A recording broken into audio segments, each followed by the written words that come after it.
متبارک خواند تار و پود من، نام قدوست را. با سرودی تازه سرایم، حمد منجیم را. در صبحی نو و طلوعی تازه، سرودی نو بر زبان دارم.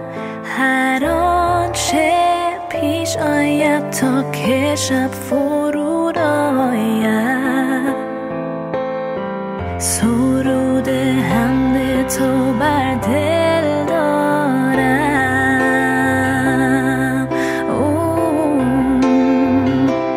متبارک خواند تار و پود من، نام قدوست را.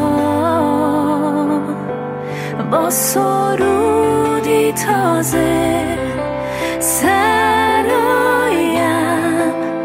حمد منجیم را.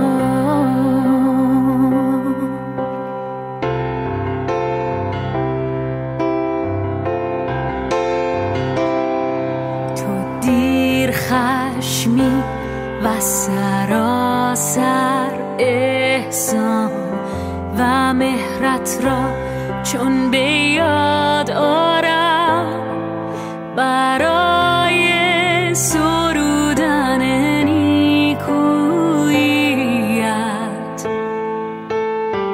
هزاران علت در دل می‌یابم.